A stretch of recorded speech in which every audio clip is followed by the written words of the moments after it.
শক্তি দম্ভ নয়, সংলাপী পারে যুদ্ধাবস্থা থেকে বিশ্বকে মুক্তি দিতে ইস্টার সানডে উপলক্ষে পোপ লিওর আহ্বান। সার্বিয়ায় হাঙ্গেরিতে গ্যাস সরবরাহকারী পাইপলাইনের কাছে বিস্ফোরক উদ্ধার, সার্বভৌমত্বে আঘাত বলে মন্তব্য হাঙ্গেরির পররাষ্ট্রমন্ত্রীর। তেল ছড়ানোর প্রমাণ না পেয়ে রাশিয়ার শেডো ফ্লিট সন্দেহে আটক করা ক্যামেরুনের পতাকাবাহী ট্যাঙ্কার ছেড়ে দিল সুইডেন।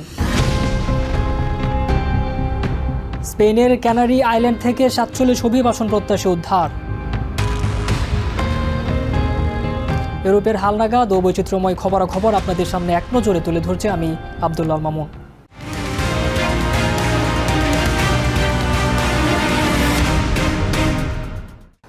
উৎসব আর প্রার্থনার মধ্য দিয়ে বিশ্বজুড়ে পালিত হচ্ছে খ্রিস্টান ধর্মাবলম্বীদের পবিত্র ইস্টার সানডে। ভ্যাটিকানের সেন্ট পিটার স্কোয়ারে দাঁড়িয়ে নিজের প্রথম ইস্টার সানডের ভাষণে পোপ লিও শোনালেন সহমর্মিতা আর ঐক্যের বাণী। তিনি বলেন, শক্তির দম্ভ নয়, বরং সংলাপই পারে বর্তমান যুদ্ধাবস্থা থেকে বিশ্বকে মুক্তি দিতে।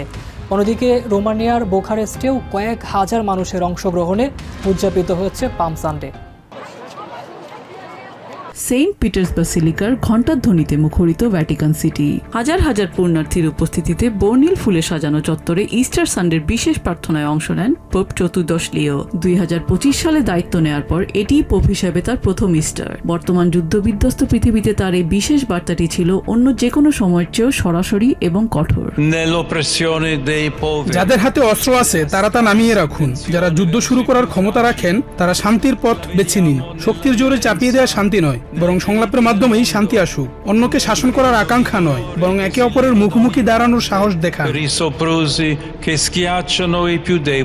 পোপের এই শান্তিবাণী ছুঁয়ে গেছে সেন্ট পিটার স্কোয়ারে জড়ো হওয়া ধর্মপ্রাণ মানুষের হৃদয়। বিশেষ করে বর্তমান ইরান ইসরায়েল সংঘাতের আবহে পোপের এই বলিষ্ঠ অবস্থানকে সময় উপযোগী বলে মনে করছে বিশ্বের বিভিন্ন প্রান্ত থেকে আসা দর্শনার্থীরা। I was super excited and I feel so joyful to see the Pope for the first time. It's very special. As a Catholic, very special to see the Pope. And I think his message was very appropriate for these times of instability and war. And so we're all very happy to hear. Easter সানডের প্রাক্কালে রোমানিয়ার রাজধানী বুখারেস্টেও পালিত হয়েছে পাম Sunday. বিশ্বের বৃহত্তম orthodox গির্জা national ক্যাথেড্রালে জড়ো হয়েছিল হাজার হাজার মানুষ। হাতে পাম পাতা, ক্রস আর আইকন নিয়ে প্রথাগত এই শোভাযাত্রাটি শহরের মূল সড়ক প্রদক্ষিণ করে। 15 বছরের দীর্ঘ নির্মাণ কাজ শেষে গত বছর চালু হওয়া এই সুবিশাল গির্জাটি এখন দেশটির অন্যতম প্রধান ধর্মীয় কেন্দ্র। বিশ্বজুড়ে অস্থিরতা এবং অনিশ্চয়তার মাঝেও ইস্টার সানডের এই আয়োজনগুলো মানুষের মনে নতুন করে সম্প্রীতির স্পন্দন যোগাচ্ছে। পোপ লিওর শান্তির ডাক এবং ধর্মপ্রাণ মানুষের এই প্রার্থনা যে যুদ্ধ নয়, বরং সংলাপেই ফিরুক বিশ্ব শান্তি। নিজিয়া জামি, TVN 24 news desk. সার্বিয়ায় Turk stream পাইপলাইনের কাছে শক্তিশালী বিস্ফোরক উদ্ধার করা হয়েছে বলে রবিবার দুই দেশের নেতারা জানিয়েছেন।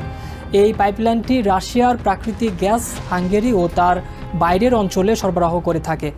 হাঙ্গেরির প্রধানমন্ত্রী ভিক্টর ওরবান জানিয়েছেন, সার্বিয়ার প্রেসিডেন্ট আলেকসান্ডার ভুচিক এই পাইপলাইনের কাছে বিস্ফোরক পাওয়ার বিষয়টি তাকে অভিহিত করেছেন এবং এ বিষয়ে তদন্তের অগ্রগতি সম্পর্কে যোগাযোগ রাখা হবে। আর ওরবান আরও জানান, বিস্ফোরক পাওয়ার বিষয়ে রবিবারই একটি জরুরি প্রতিরক্ষা পরিষদের বৈঠক ডেকেছেন তিনি। আগামী 12 এপ্রিল হাঙ্গেরির গুরুত্বপূর্ণ নির্বাচন অনুষ্ঠিত হতে যাচ্ছে।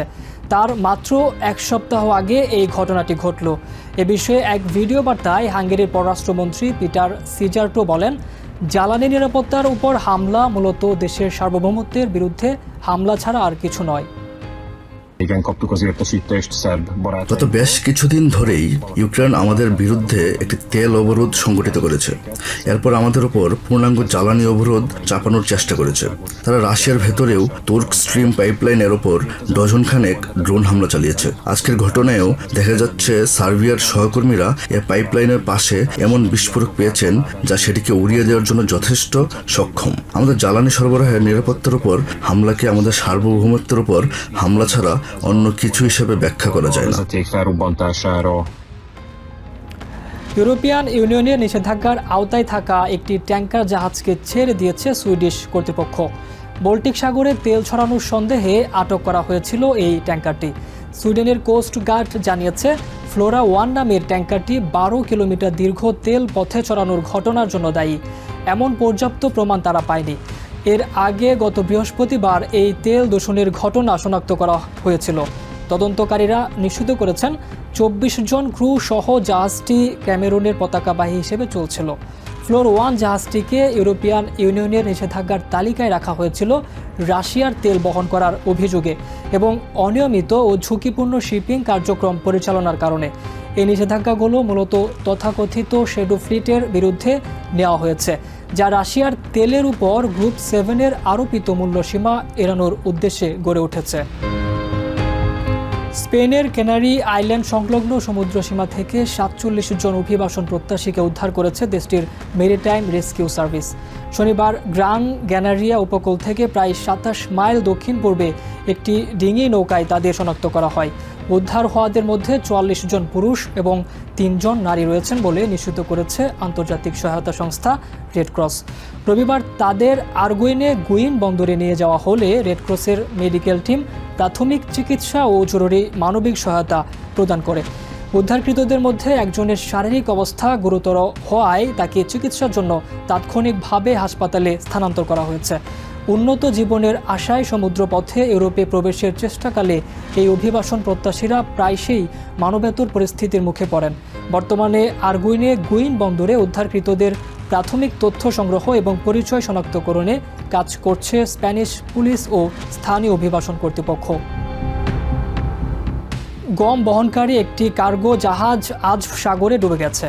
এতে একজন নিহত এবং 2 জন নিখোঁজ রয়েছেন বলে রবিবার টেলিগ্রাম মেসেজিং অ্যাপের এক পোস্টে জানিয়েছেন রাশিয়া নিয়ন্ত্রিত এক কর্মকর্তা। মস্কো সমর্থিত ইউক্রেনের খেরসন অঞ্চলের নেতা ভ্লাদিমির স্যালডো জানান, জাহাজে থাকা 9 জন নাবিককে জীবিত অবস্থায় তীরে উদ্ধার করা হয়েছে। তারা সবাই রুশ নাগরিক।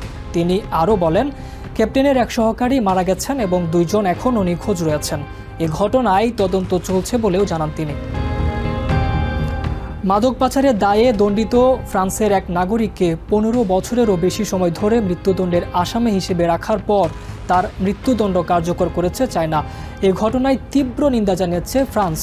62 বছর বয়সী চ্যানথাও ফুমিকে ফ্রান্সের পক্ষ থেকে দয়া প্রার্থনা করা হলেও তা উপেক্ষা করে দক্ষিণ চায়নার গুয়াংজু শহরে তার মৃত্যুদণ্ড কার্যকর করা হয়। শনিবার রাতে এক বিবৃতিতে এ তথ্য জানিয়েছে ফ্রান্সের পররাষ্ট্র মন্ত্রণালয়। এক বিবৃতিতে গভীর উদ্বেগ প্রকাশ করে বলা হয়, চ্যানের আইনজীবীরা চূড়ান্ত শুনানিতে উপস্থিত থাকার সুযোগ পাননি, যা তার অধিকার লঙ্ঘনের শামিল। তবে ঠিক কবে এই দণ্ড কার্যকর হয়েছে তা জানানো হয়নি। এর আগে 2010 সালে একটি চায়নার আদালত তাকে মৃত্যুদণ্ড দিয়েছিল। এক নজরে ইউরোপের আরও নানা খবর পেতে চোখ রাখুন TVN 24 নিউজ নেটওয়ার্কের ইউটিউব চ্যানেল ও ফেসবুক পেজে। নিউ ইয়র্ক থেকে সম্প্রচারিত TVN 24 টেলিভিশন বিশ্বজুড়ে বাঙালির কণ্ঠস্বর।